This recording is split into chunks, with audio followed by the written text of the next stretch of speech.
welcome to Turn the Page, the official podcast of the Syosset Public Library.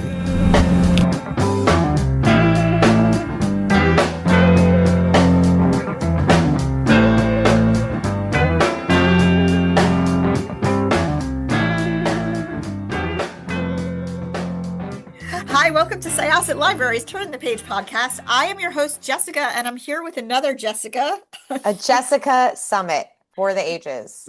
For sure. Actually, so the book that we're going to be talking about, why don't you introduce yourself and tell us about this book, and then we'll kind of get to where I was going with our names being the same. Wonderful. Okay, so my name is Jessica M. Goldstein. I am a longtime journalist. I've written for the New York Times, the Washington Post. I write satire for McSweeney's. I write recaps for Vulture, and a debut novelist. My first book, Retro, which is out now, is about a struggling down-and-out actress named Ash who gets a job at a startup called Retro as a time travel agent. Retro is a time travel agency. They take wealthy tourists on vacations to the past, bachelor parties at Woodstock, 20s for your 20s, birthday trips to Prohibition-era speakeasies, millennial jaunts on the Oregon Trail, concerts, sporting events, inaugurations, assassinations. Bygone America is just a retro metro ride away. So everything is dazzling, exciting, escapist, and thrilling, and also deeply strange. And that feeling of like, is something not right about this is kind of always simmering beneath the surface and needs to be quieted regularly by a drink and a cigarette. So, okay, getting back to our names. Yes. I am assuming I am quite a bit older than you. I will be 47 in October. Mm-hmm. I'm not going to ask your age because that is not appropriate. But I say this because I don't meet a lot of Jessicas that are out of the end, like that Xennial end of Gen X time.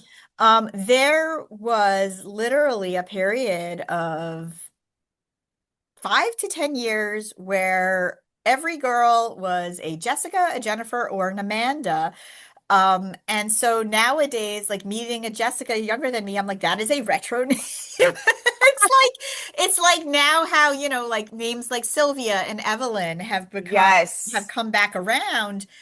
Like Rosalie. I have a friend whose daughter's name is Rosalie.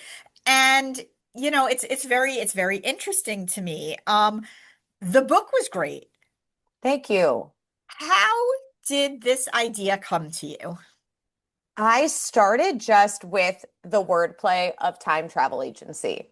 I thought that was so fun and funny and evocative. I think work and workplaces are very weird. I used to work at the Washington Post. I actually got my start as an intern at 17 magazine during like the height of Twilight Mania. I've worked at a like progressive news site that was owned by a think tank. So I've been in these very different media environments, and I've been just fascinated by and struggled, honestly, to really fit into traditional workplace culture. And I loved the idea of taking the zaniness of time travel and putting it into that environment. I just kept thinking about like a gladiator with the helmet and the whole nine, like blood splattered everywhere in a conference room, being sort of reamed out because they weren't active enough on Slack or they didn't properly submit their PTO. Like that tension to me was very funny. And then when I started writing retro really seriously, it was like the thick of the pandemic. And it was just unavoidable like to think about nostalgia. It felt like everything, whether it was our politics, our pop culture where everything's a reboot or a remake or a franchise, our fashion trends, was about this idea that wasn't everything better before? Don't you yearn? Like, remember during the pandemic when we started to capitalize the B in before? And I was struggling to feel hopeful about the future. I was thinking about the devastation of the climate crisis, the insidious creep of AI into every part of our lives, looking at like my my wages and then Zillow and being like, I'm not seeing it. I'm not seeing how anybody's supposed to do anything. But I want to feel hopeful about the future. And I think that the forces that want us to not feel that way are preying on like really ugly, insecure parts of ourselves. And so it was those like the kind of comedy idea, like, oh, what about a workplace comedy set at a time travel agency? And then these really deeper questions and struggles that I was having about what does it mean to be hopeful about the future when there's so much evidence suggesting we shouldn't be? Why do we all seem to yearn for the past, knowing as we do that there were a lot of things wrong with the past that kind of gave it that animating force that made it not just like a bit, but a novel. I mean, that is 100% all well done. And one of the things I like is, there's a lot going on in this story. There is, like you mentioned, Ash is a failed actress, out of work actress, however you want to say it. But one of her best friends, or an erstwhile best friend, is a very successful actress. There's also, the fact that like, she has like, this relationship with her mother who seemed predisposed to cults. Yes, Yeah. yes. And just her relationship with everything in general. I mean, you know, she seems like she can do this job, but also it's playing a role, right? Hmm. Which kind of comes into play with certain things like her, her a relationship with somebody who she meets there, which you find out a lot of people have these relationships. But one thing I did find really fun, and you kind of hinted at it or you talked a little bit about it just before, is like I felt like the trips back in time that you're taking people on, it's almost like when like people go to South Africa and they're like, we're going on safari. Yes, And there's the yes. lions tearing, tearing like a gazelle apart and whatever. And you're not supposed to get too close, but some people are stupid. They do it anyway. I mean, listen, I'm not gonna mince words, because if you do that, like you stay in the freaking truck and you do what you're supposed to be told. Don't go out and try to pet a lion. But there is that, like, I don't know, like maybe people are predisposed to wanting to pet that lion. That was interesting to me. And I also found it very interesting that the company itself was run by a tech bro who is very similar to so many other tech bros that we see Hmm. out there. Yeah, I thought about how so much of modern tourism seems to be like all the world's an Instagram backdrop.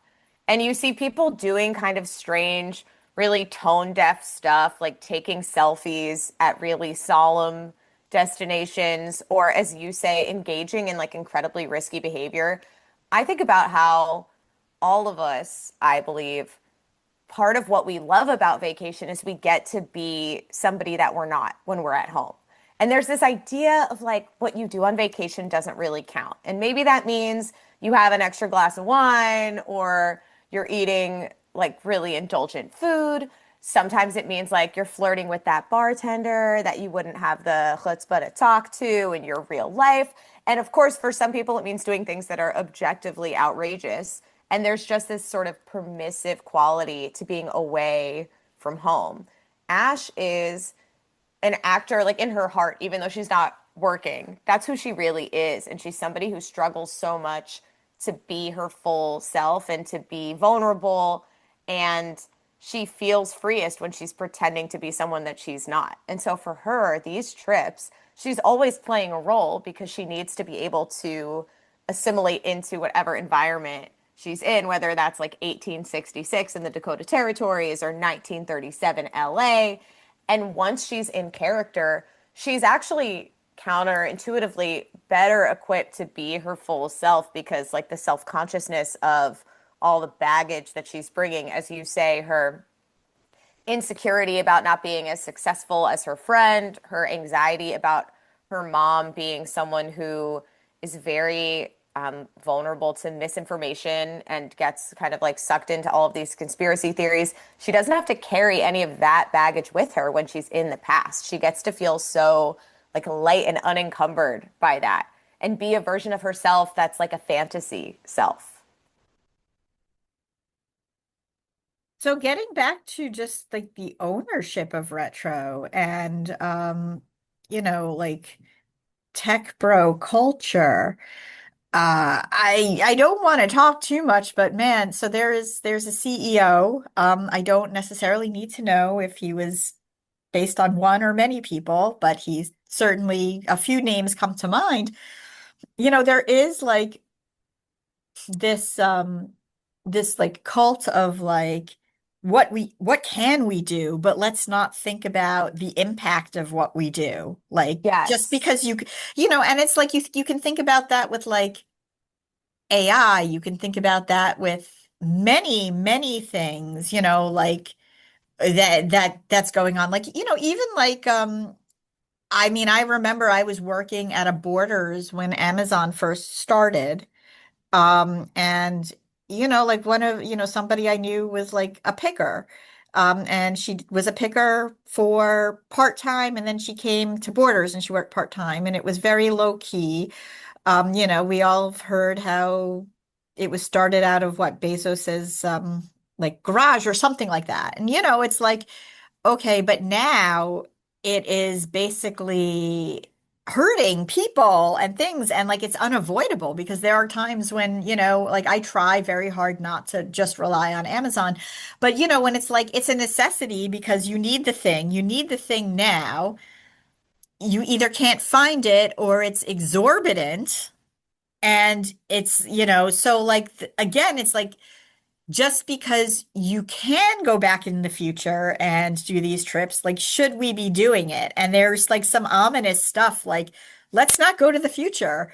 Like, well, why wouldn't you want to go to the Mm. future if there's no risk in going to the past?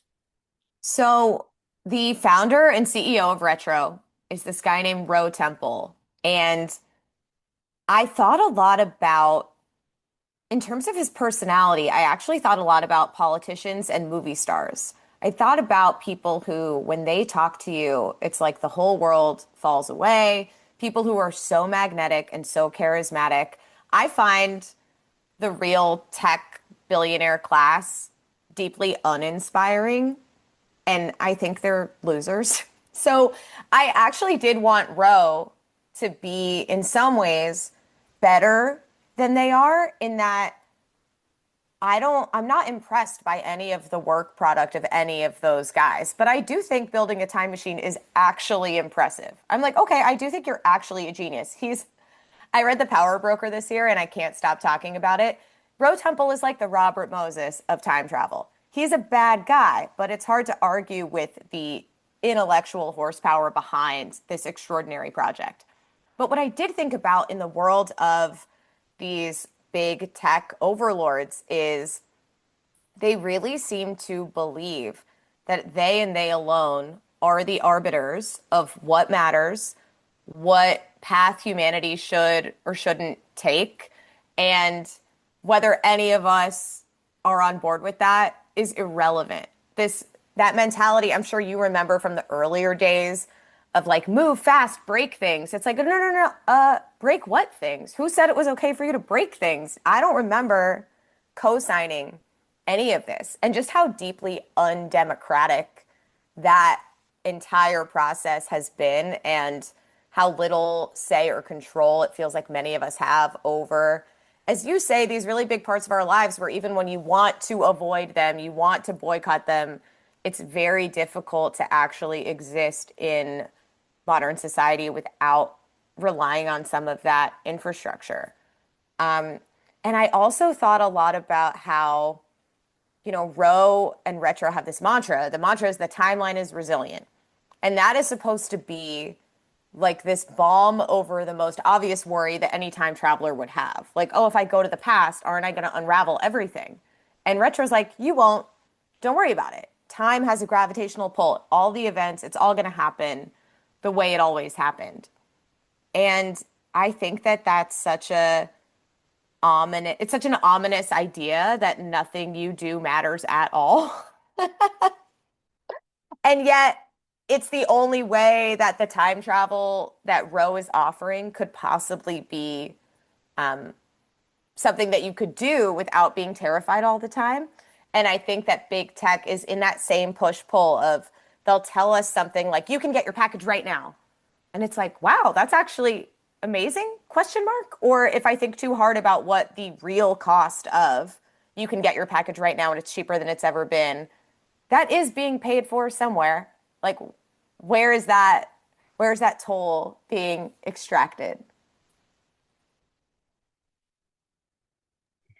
Yeah, I really liked it. It was extremely refreshing. It was a lot of fun. I have a lot of thoughts about other things that I don't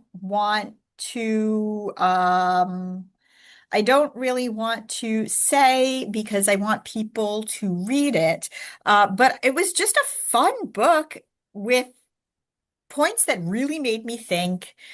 Um, I don't know. Would you go on the a trip to the past? Oh, it's such a great question. I think about this a lot. I've thought about like, oh, I wish I could just like go to the 90s and sneak into my parents' house and play with my dog from when I was a kid. Like I'm like, oh, I'm so nostalgic. I'm so sentimental. All my ideas about going to the past involve like hanging out with my own family. I think it's again like so many of these big tech innovations. I personally am not tempted to go to space or to the ocean, but I can see how people are. And it is like a very fraught, like, okay, even frankly, even if we think about commercial air travel and we know what that is doing to our climate, and yet, given the opportunity to go to a new place and have meaningful experiences there, how many of us are willing to say, like, I'm not going to get on a plane because I think it's wrong to get on a plane? Most of us are like, I got to see the world. I have to live. I do think the way that you get to the past in the novel is on the Retro Metro. And it's this like intergalactic subway system, and the stops are dates and the lines are locations. So you take the New York Deluxe, you get off in 1969, and you're at Woodstock, for instance. And it's a very like convoluted journey, like big loop-de-loops through time and space. And I genuinely wonder if I could withstand just the motion sickness piece of traveling to the past. I don't know if I could make it.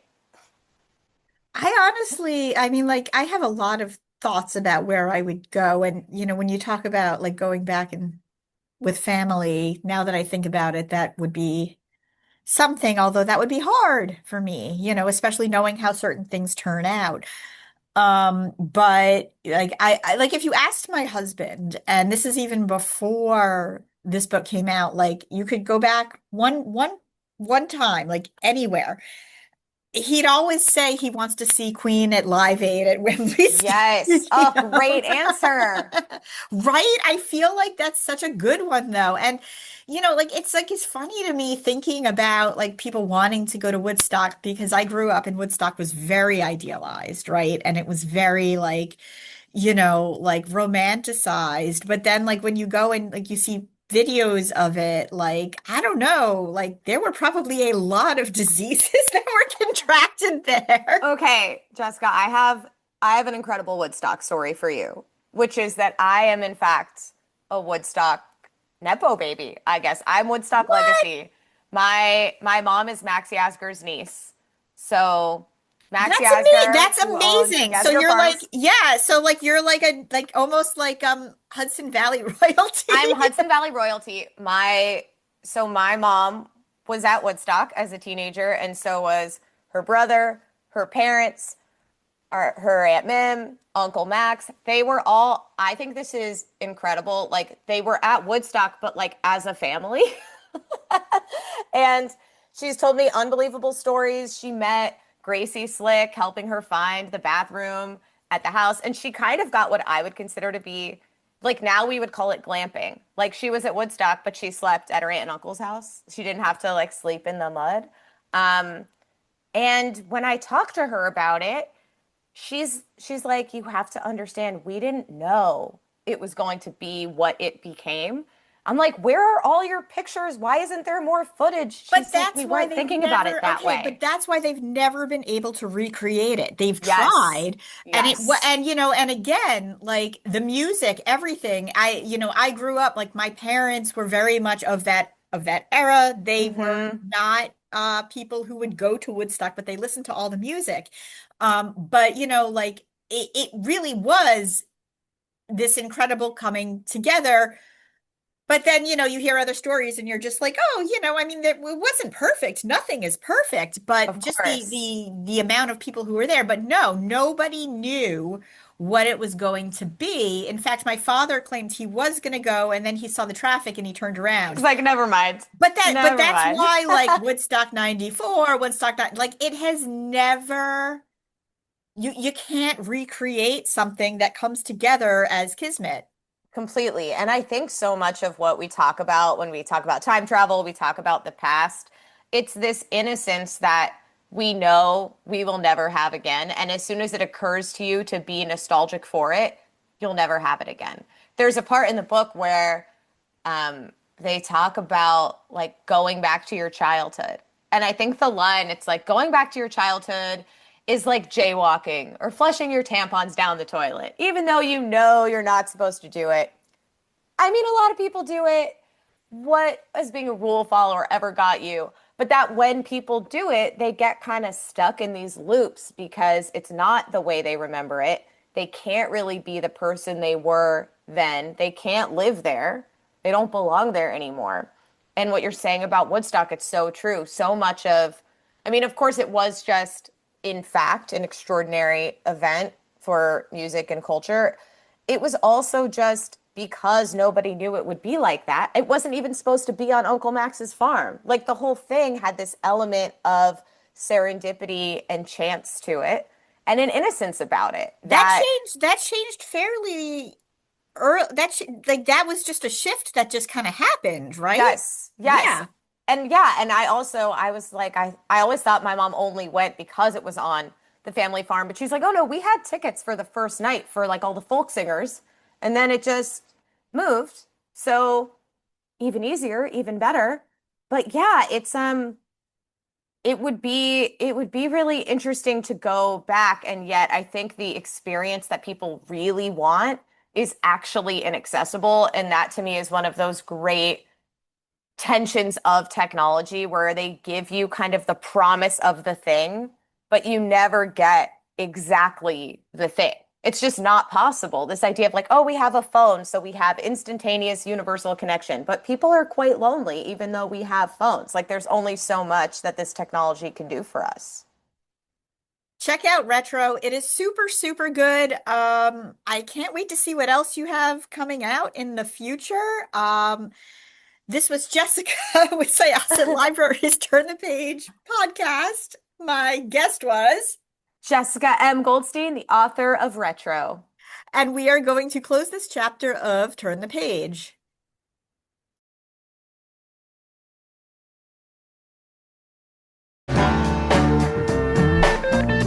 It's time to close this chapter of Turn the Page.